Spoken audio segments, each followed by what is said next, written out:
اللہ تعالیٰ نے فرمایا جبریل واپس پلٹ جاؤ، آج تمہارے لیے آسمانوں کے دروازے نہیں کھلیں گے جب تک میرے محبوب سے اجازت نہیں لے کے آؤ۔ ایک بدر میں کتنے معاملات، کتنے فضائل، کتنے عقائد حل ہوئے ہیں۔ جبریل حضور کی خدمت میں حاضر ہوئے، حل ردیت یا رسول اللہ، حضور آپ راضی ہیں؟ حضور نے فرمایا میں راضی ہوں۔ یا رسول اللہ مجھے اجازت ہے؟ حضور نے اجازت عطا فرمائی ہے۔ جبریل کے لیے اللہ نے آسمانوں کے دروازے کھول دیے۔ اللہ تعالیٰ اپنے محبوب کو راضی کرنا چاہتا ہے، ہمیں بھی حضور کی رضا کی فکر کرنی چاہیے۔ کی محمد سے وفا تو نے تو ہم تیرے ہیں، یہ جہاں چیز ہے کیا لوح و قلم تیرے ہیں۔ آج کے دور میں بدری صحابہ کا جذبہ دلوں میں پیدا ہو جائے تو یقیناً اللہ کی مدد کو حاصل کیا جا سکتا ہے۔ فضائے بدر پیدا کر، فرشتے تیری نصرت کو اتر سکتے ہیں گردوں سے قطار اندر قطار اب بھی۔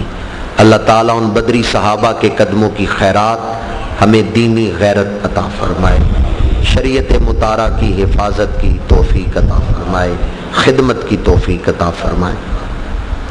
کسی دوست نے سوال پوچھا، اگر کوئی آدمی غصے کی حالت میں اپنی بیوی کو ایک دفعہ طلاق دے اور کہے کہ میں نے تجھے طلاق دی، تو اس کے اوپر شریعت کا کیا فیصلہ ہے؟ اگر ایک دفعہ طلاق دی ہے تو معاملہ اپنے ہاتھ میں ہی ہے۔ 3 مہینے سے پہلے صرف زبان سے رجوع کر سکتا ہے، کہہ دے میں رجوع کرتا ہوں، یا بیوی کی طرف اسے بیوی کی حیثیت سے دیکھ لے، رجوع ہو جائے گا۔ ایک طلاق کے بعد رجوع کر سکتا ہے، اور اگر 3 مہینے گزر گئے ہیں تو پھر بھی رجوع ہو سکتا ہے، لیکن اب طریقہ یہ ہے کہ دونوں میاں بیوی کا آپس میں نیا نکاح پڑھا دیا جائے۔ 2 طلاقیں ہو گئی ہیں تو پھر بھی رجوع ہو سکتا ہے۔ 3 مہینے سے پہلے تو منہ سے ہی رجوع کر سکتا ہے، لیکن اگر 3 مہینے گزر گئے ہیں تو پھر میاں بیوی کا آپس میں نیا نکاح پڑھا دیا جائے گا، تجدید نکاح ہوگی۔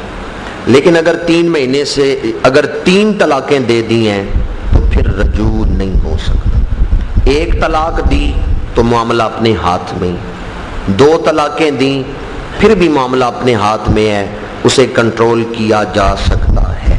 لیکن اگر 3 طلاقیں دے دی ہیں تو پھر معاملہ ہاتھ میں نہیں رہا۔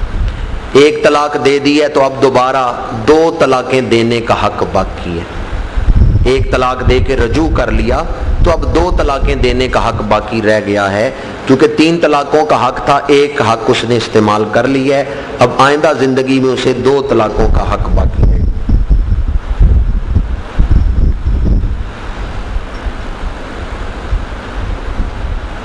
قبرستان میں جا کر قبر پر کھڑے ہو کے دعا کرنے والے کو کیا حاصل ہوتا ہے؟ اس سے آپ کی مراد تک تو میں نہیں پہنچ سکتا کہ آپ کیا پوچھنا چاہتے ہیں۔ قبرستان جا کے قبر کے سامنے کھڑے ہو کے فاتحہ شریف پڑھنا شریعت میں جائز ہے، اور اگر آپ فاتحہ شریف پڑھتے ہیں اس سے صاحب قبر کی روح خوش ہوتی ہے۔ والدہ کی قبر پہ جائیں، والد کی قبر پہ جائیں تو حاصل یہ ہوتا ہے، مشکات کی حدیث ہے، حضور نے فرمایا من زارا قبر ابویہ او احدہما فی یوم الجمعۃ غفر لہ وکتب برا، جس نے جمعے والے دن ماں باپ کی قبروں کی زیارت کی اللہ اس کے پچھلے گناہوں کو معاف فرما دیتا ہے اور اس کا نام نیک لوگوں کی فہرست میں لکھ دیتا ہے۔ تو والدین کی قبروں پہ حاضر ہونے سے گناہوں کی بخشش اور مغفرت حاصل ہوتی ہے۔ جمعے والے دن تھوڑا سا وقت نکال کے والدین کی قبروں پہ حاضری دینی چاہیے۔ اولیاء اللہ کے مزارات پہ حاضر ہونے سے ان کی توجہ، ان کی روح سے فیض حاصل ہوتا ہے۔ حضرت داتا صاحب نے کشف المحجوب کی 6 باب میں ملامت کے باب میں لکھا ہے کہ میرے اوپر کوئی مشکل وقت آتا ہے، دعا قبول نہیں ہوتی، تو میں حضرت بایزید بستامی کے مزار پہ جا کے جھاڑو پھیرتا ہوں، اللہ میری مشکل آسان فرما دیتا ہے۔ یہ آج سے 1000 سال پہلے آپ نے بات لکھی ہے۔ یہ مزارات پہ جا کے فیض حاصل کرنا ہم نے عقیدہ گھڑا نہیں، شروع نہیں کیا، بلکہ وہ لوگ جو یہاں اسلام لے کے آئے ہیں ان کا یہ عقیدہ ہے۔ حضرت داتا صاحب نے کشف المحجوب میں لکھا ہے کہ میں حضرت بایزید بستامی کے مزار پہ جا کے جھاڑو پھیرتا تھا، اللہ میری مشکل کو آسان فرما دے۔ اعتکاف سنت موقدہ علل کفایہ ہے۔ یہ علل کفایہ کا مطلب کیا ہے کہ اگر آبادی میں سے چند لوگ اعتکاف بیٹھ جائیں تو سب کی طرف سے یہ سنت موقدہ ادا ہو جاتی ہے، اور اگر کوئی بھی نہ بیٹھے تو پھر سارے گناہ گار ہوتے ہیں۔ اعتکاف سنت موقدہ علل کفایہ۔ مرد اعتکاف بیٹھے گا اس مسجد میں جس میں پنجگانہ نماز با جماعت پڑھی جاتی ہے۔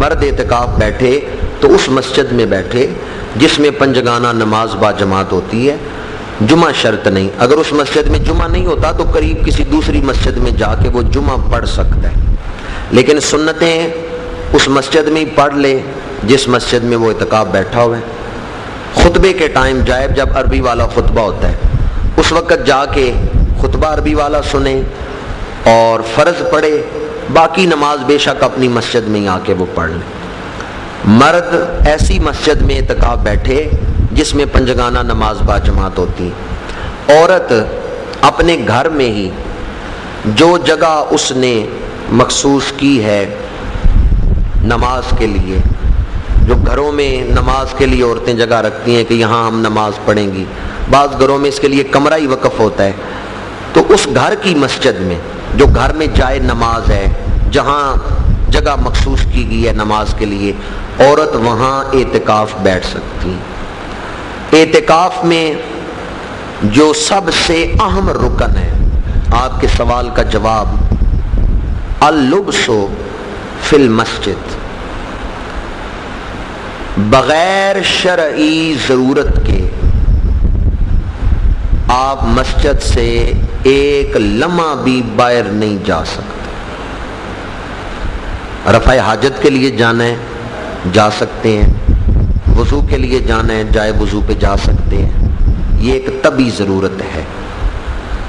بغیر طبعی اور شرعی ضرورت کے، جس کے بغیر گزارا نہیں، اس طبعی اور شرعی ضرورت کے بغیر ایک لمحہ بھی بغیر شرعی طبعی ضرورت کے باہر رہے تو اعتکاف ٹوٹ جائے گا۔ اگر مسجد کے چھت پہ جانا ہے اور سیڑھیاں مسجد کے سین میں ہیں تو پھر تو جا سکتے ہیں، لیکن اگر سیڑھیاں باہر ہیں جہاں جوتے رکھے جاتے ہیں اس جگہ پہ سیڑھیاں ہیں تو پھر آپ مسجد کے چھت پہ بھی نہیں جا سکتے۔ مسجد کے دوسرے حصے پہ بھی اس صورت میں جا سکتے ہیں جب مسجد کے اندر ہی سیڑھیاں ہوں تو ان سیڑھیوں سے چڑھ کے آپ مسجد کے اوپر جا سکتے ہیں۔ آپ اس پر قیاس کر لیں کہ جو عورتیں گھر میں اعتکاف بیٹھیں ان کے لیے بھی اس جگہ رہنا لازم ہے، اور بغیر شرعی ضرورت کے وہ ایک لمحہ بھی اس جگہ سے باہر نکل کے نہیں بیٹھیں گی، بلکہ جو جگہ انہوں نے اعتکاف کے لیے مخصوص کی ہے اس جگہ میں ہی وہ رہیں گی۔ گھر کے کام کاج کے لیے بچیوں میں سے کسی کو منتخب کر لیں جو گھروں میں کام کاج کرے، ایسا نہ ہو کہ عورت اعتکاف بیٹھی ہو اور وہ گھر کے تمام معاملات میں دنیا کی گفتگو بھی کر رہی ہو اور اعتکاف والی جگہ کو بھی لازم نہ پکڑے۔ اصول یہ یاد رکھیں کہ شرعی اور طبعی ضرورت ہو تو اعتکاف والی جگہ سے اتنی دیر باہر رہ سکتے ہیں جس سے صرف وہ ضرورت پوری ہو اور فوراً واپس آ جائیں۔ مثلا کوئی آدمی وضو کرنے کے لیے جاتا ہے، رفع حاجت کے لیے جاتا ہے، واپس آ رہا ہے، راستے میں کوئی اس کو سلام کہتا ہے تو کھڑے ہو کے اس سے سلام دعا نہ شروع کر دے، بلکہ چلتے چلتے ہی سلام کا جواب